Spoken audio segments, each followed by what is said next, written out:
Thank you, Michael. So I've been allocated 7 Canadian minutes. I'll try to be brief. In the last decade or so, I've been involved in several Track 2 projects. All were aimed at working out schemes that could assist resolving our regional conflict. And this project is one of them, and not the least important.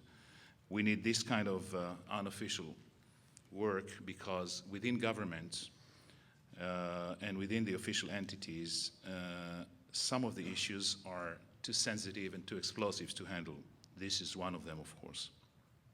Basic assumption of this project is this: we do not dismiss the respective claims of the parties over the holy places or the old city, but rather defer them to a later stage.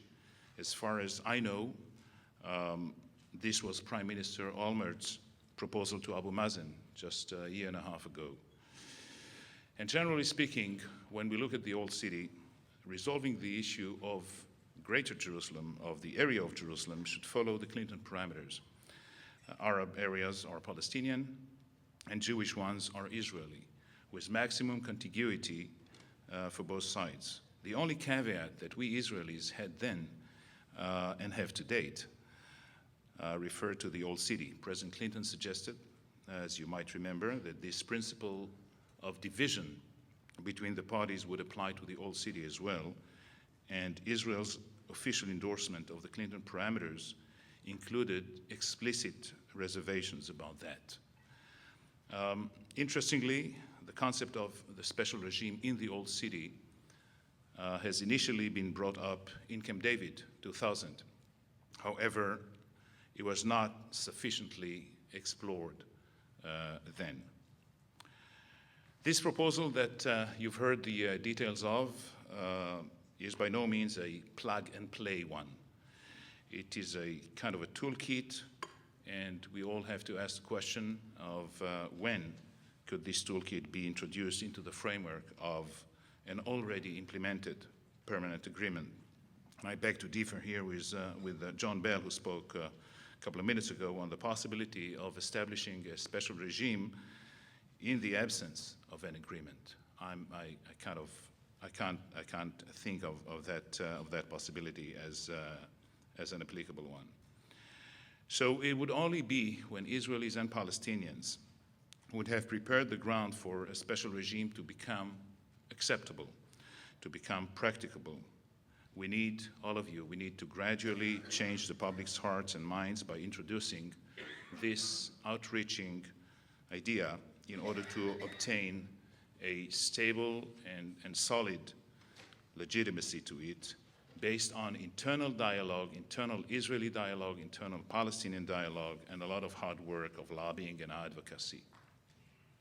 So it would be, say, after 10 years of permanent peace, of coexistence alongside Israel, of a terror-free Palestinian state and properly governed. And if it is necessary for us that confidence between the two societies, which is for all practical purposes unexisting currently, would have started to be restored, that trust has been established again, reconciliation between the two societies, as well as between Israel and the rest of the Arab world, will require a lot of healing of collective wounds, of amending relationships, and building bridges of forgiveness. For instance, referring to Jerusalem, the Arab world needs to reach the stage of acknowledging the Jewish heritage and the attachment to the city. After all, Israel's capital for the last 3,000 years was established by King David, and this is the only site that Jews longed to and prayed for during 2,000 years of diaspora. The claim of Israel and Judaism over Jerusalem is therefore asymmetric to the Palestinian one. The combined political and religious claim of the Palestinians over Jerusalem is less than a few decades old. Religiously, it is the third most important place for Muslims, while it has been for millennia the holiest of holies for us. So let me now take us up one level, because the issue of Jerusalem is not a one-off issue. It's not a standalone issue. It should be considered in the larger context of the Arab-Israeli conflict and regional peace. We know what a final agreement will ultimately look like. The other core issues of refugees, territories, borders, settlements, and security, all of them are intertwined and interrelated. In fact, during the last 2 decades, each and every political initiative to ending the conflict led to the very same fundamental solutions. So let me offer my own Israeli perspective as an Israeli Jew and as someone who took part in the negotiations for quite a long time in official channels and unofficial track to positions. In Israel, polls consistently demonstrate that Israelis overwhelmingly support the two-state solution. But this majority is not being heard politically. Israelis are starting to realize only now that there is a kind of a conflict between the majority in the civil society and what people put in the voting during the elections. And Israelis, some groups are getting their act together to change this course.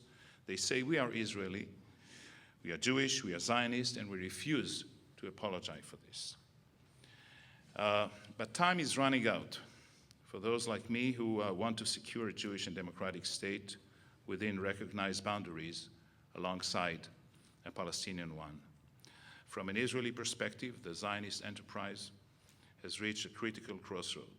If we do not disengage from the Palestinians with an agreement, preferably, or even without an agreement, in a few years, the Jewish majority between the Mediterranean Sea and the Jordan River will be gone.